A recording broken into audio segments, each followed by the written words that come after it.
El Ministerio Internacional Apostólico y Profético Herencia para las Naciones presenta.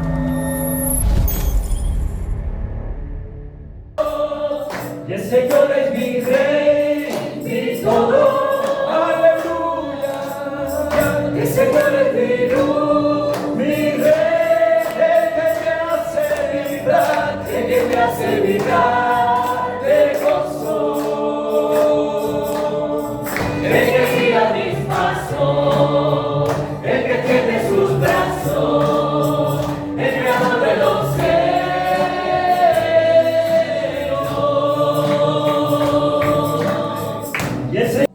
Damos gracias a Dios por un día más maravilloso. Gloria a Jesús, que muchos desearon y no pudieron.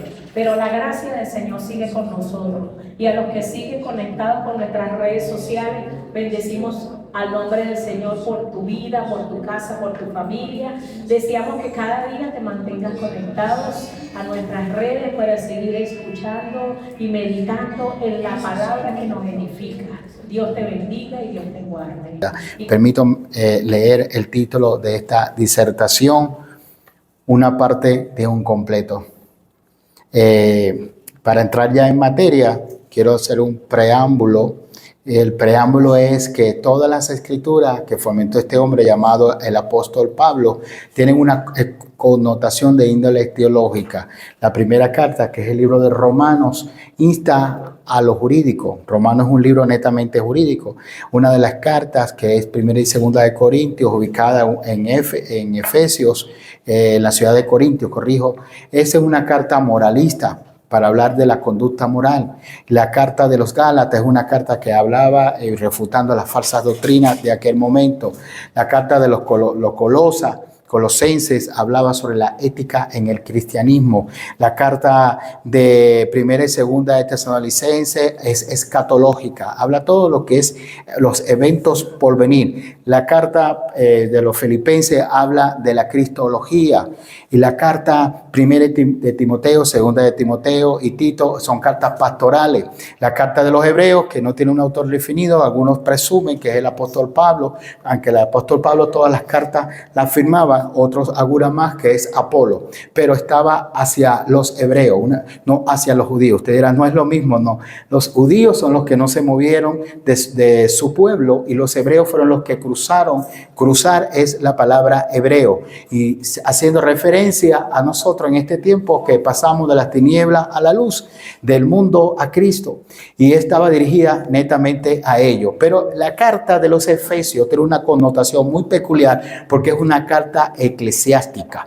¿Qué significa la palabra eclesiástica? Es una carta que va dirigida a todo el cuerpo de Cristo. Nos atañe a todo, en otro orden de idea. O sea, nosotros estamos inmersos en esta carta y el tema es una parte de un completo, para fomentar que todos nosotros somos una parte de un completo. ¿Qué significa una parte de un completo? Una de las cartas del apóstol Pablo, en 1 Corintios 12, versículos 4 y 20, dice que el cuerpo tiene muchos miembros. No obstante, nosotros somos parte de ese cuerpo. No podemos decir yo quiero a la cabeza, pero no quiero el cuerpo. Es incoherente. Y dice la palabra, Colosenses 1, versículo 18, que Cristo es la cabeza, pero nosotros fomentamos el cuerpo de esa cabeza.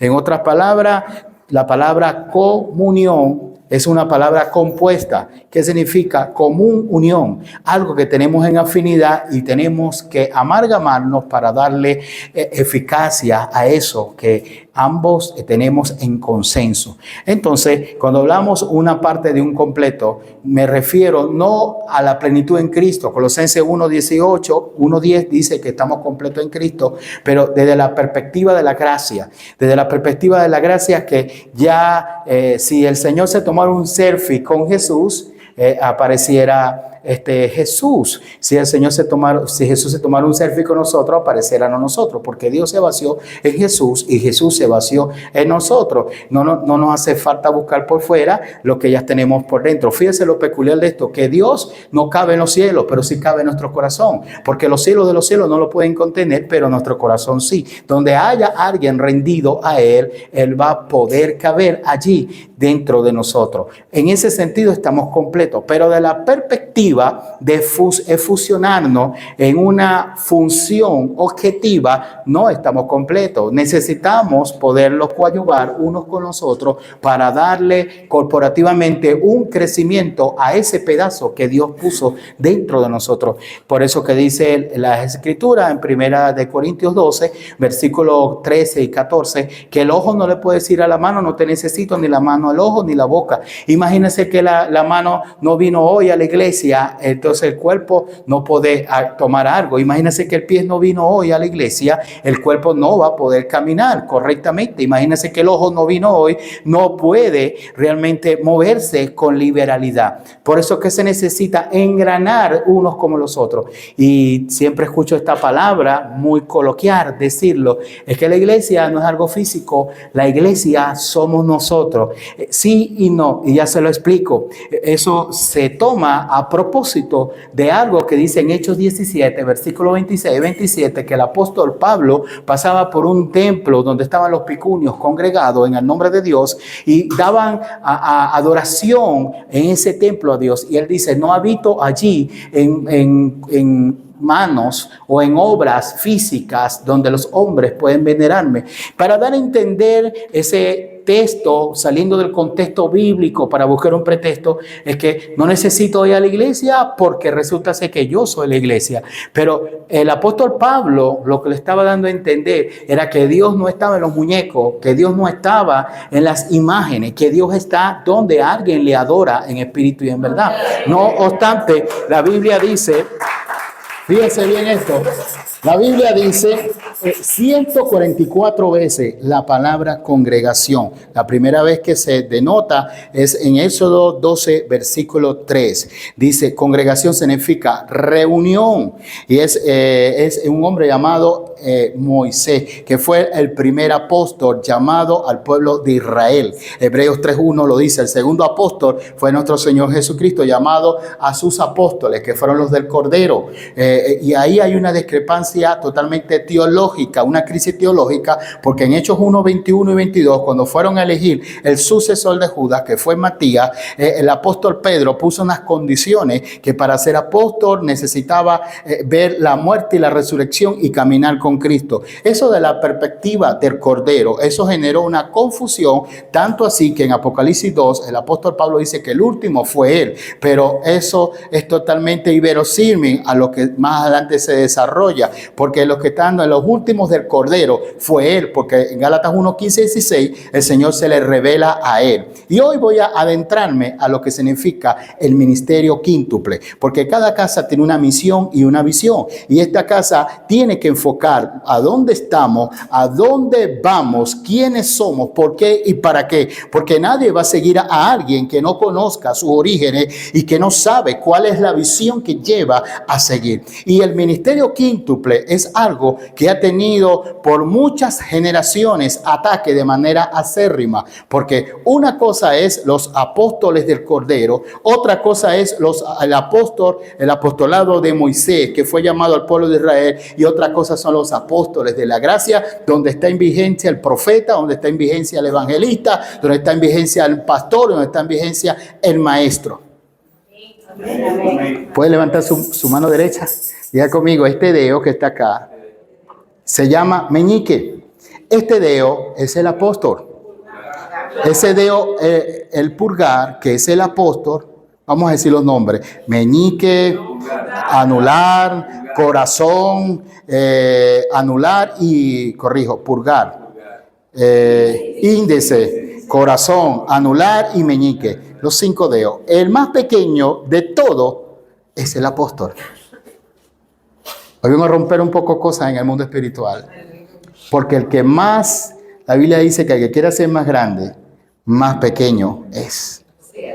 Y dice que los puede tocar a todos. El apóstol es profeta, el apóstol es evangelista, el apóstol es pastor y es maestro. Se puede mover. Trate de dar un golpe sin este dedo. No hay fuerza. Se necesita este dedo para golpear contundentemente. Ahora, el apóstol diseña, el apóstol es la boca, es el canciller de Dios para establecer, para tomar territorio. El profeta señala, el profeta es el que muestra la dirección hacia dónde vamos en el mundo espiritual. El evangelista es el Deo corazón, es el Deo que tiene más proyección porque está hacia afuera. Su propósito es reunir y conquistar. El pastor, que es este Deo, que es el Deo anular, es el que se casa con la iglesia, el que tiene un compromiso acérrimo con ella. El maestro, que es el Deo meñique, es el que llega más profundo, porque es el que recibe la enseñanza y el que da el crecimiento de esa enseñanza. Ahora vamos a ver desde la perspectiva facial. Nosotros tenemos en nuestra faceta facial algunos órganos. En primer lugar tenemos los ojos. Tenemos la nariz, tenemos la boca, los oídos y tenemos el cuello. Vamos a ver quién es la boca. La boca es el apóstol, el que declara los misterios del cielo en la tierra. El profeta es el ojo, el que señala hacia dónde se va. La nariz es el olfato, donde el evangelista busca, huele las almas. El oído es el maestro, el cuello es el pastor, que le da el equilibrio. El oído recibe y vacía. ¿Estamos claros? Gloria a Dios. Entonces, cada uno son importantes. Nadie más que nadie, sencilla y llanamente que formamos corporativamente el cuerpo de Cristo.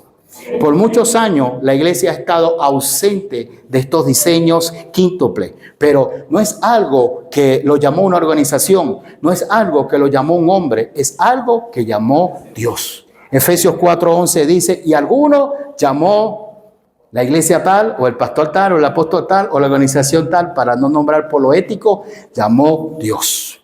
Es un llamado face to face, person to person, de nuestro Padre Celestial. Es un llamado que a cada uno de nosotros nos atañe, nos concierne para podernos corporativamente integrar y desarrollar lo que Dios nos ha dado a cada uno de nosotros. Todos son importantes. Nadie tiene un protagonismo. Todo es fusionado. Entonces, vuelvo nuevamente a la carga porque estoy en el preludio. Cuando hablamos yo soy la iglesia, está en equívoco esa expresión. Porque usted y yo no somos iglesia, usted y yo somos templo. Amén. Voy a matarte una vaca sagrada hoy. Dice 1 Corintios 6, versículo 19, que somos templo y morada del Espíritu Santo. Usted es un templo, yo soy un templo. Si todos en este momento nos dispensamos, somos un templo, un pedacito de templo. En lo que nos reunimos, somos iglesia. ¿Dónde dice eso? Mateo 18, versículo 20. Y donde están 2 o 3 inmersos en mi nombre, ahí estoy yo en medio de ellos.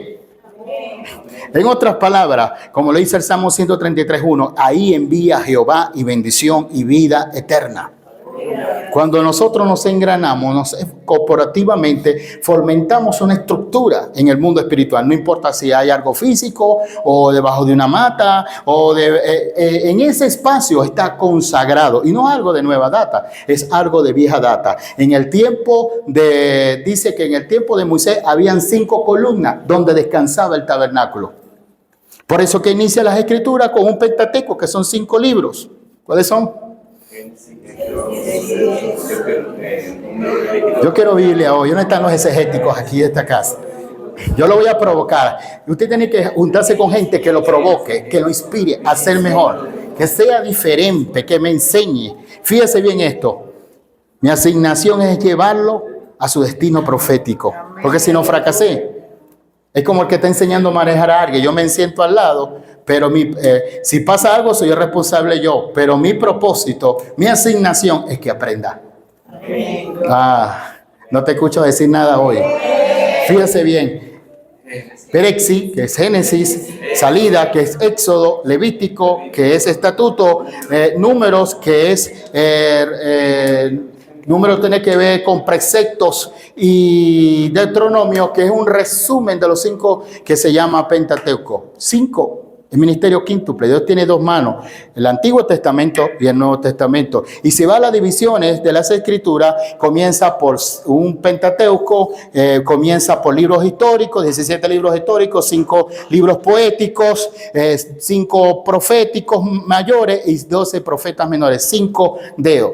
Y si vamos al Nuevo Testamento, 4 evangelios, un libro de historia, 14 cartas paulinas.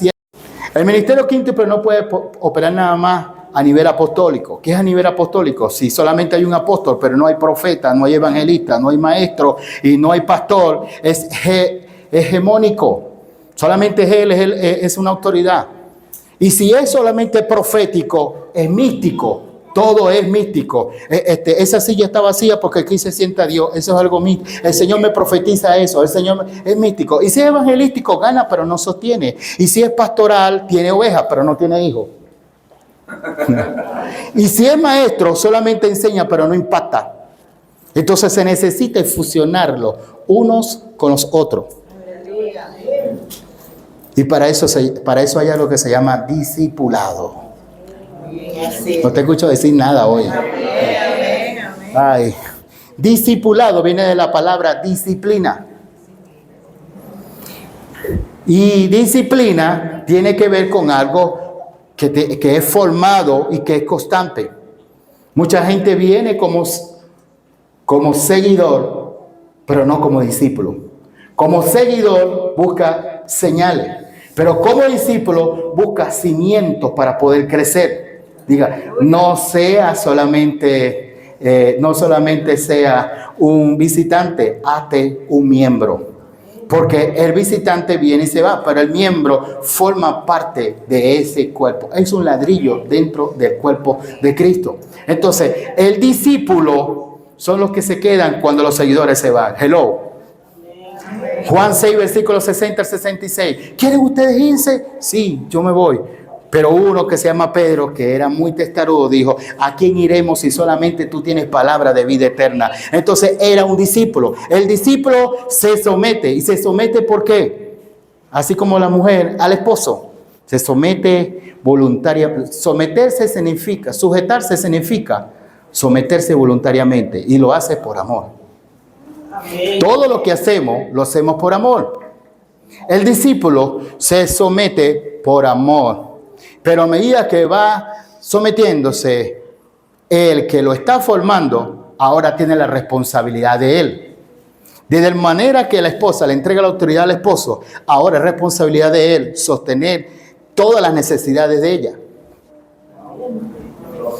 Voy a hacerme entender, voy a hacerme explicar en esta mañana. Fíjese bien, hace falta el templo que se fusione a un cuerpo que se llama la iglesia. Amén. Ay, usted la tomó. En el Antiguo Testamento había un hombre que se llama David. ¿Quién conoce al rey David? El rey David dijo en el Salmo 122, yo me alegré con los que decían, o sea, no se venía solo, iremos. No hablaba en singular, sino en plural. Me traía el vecino, me traía el amigo, me traía un hijo, me traía un hermano. A la casa de Jehová iremos. Dice, yo me alegré, fíjese bien esto. Después escribe en el Salmo 84, versículo 3 al 10. En el 10 termina diciendo, mejor es un día en tus atrios. Atrio era la parte donde se lavaban las manos los que iban a entrar al santuario. O sea, mejor es un día, así sea, en un rincón de tu casa, que 1000 años fuera de ello. Escogería yo un día en tu presencia, o sea, en tu casa, que 1000 años fuera de tu presencia. También dijo, ¿usted sabe que estamos de vacaciones en esta vida? Te voy a provocar en esta hora. Desde el momento que nosotros venimos a la vida, entramos en una vacación y se despide cuando nos vamos de la tierra a nuestra casa, que es la eternidad. Y por eso que el Salmo 27, versículo 4 dice, una cosa he demandado yo y he escrito, que esté yo en la casa de Jehová todos los días de mi vida.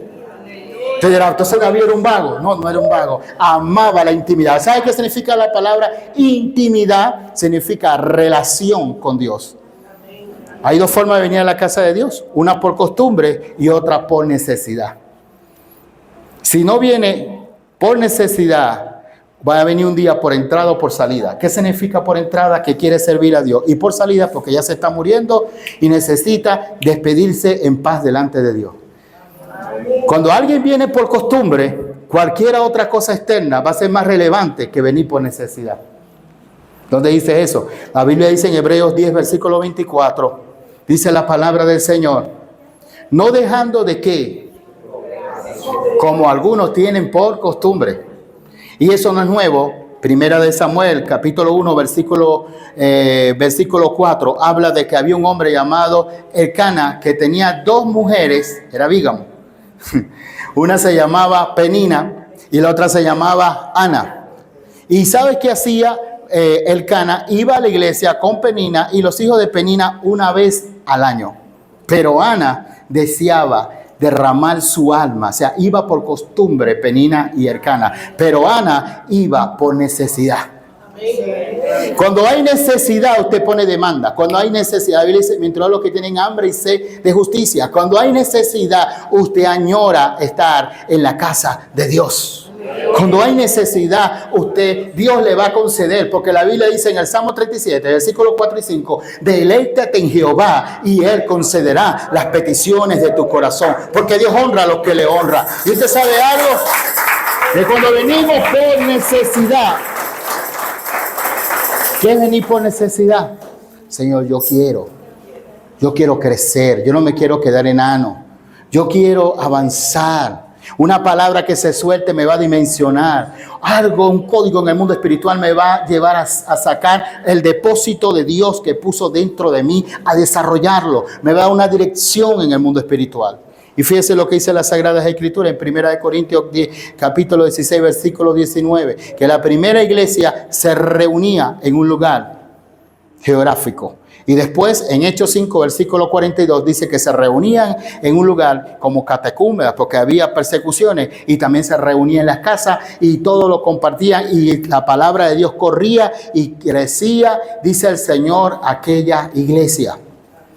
O sea que la iglesia no comenzó dispersada, la iglesia comenzó unificada. Entonces hace falta la iglesia, hace falta el congregarse.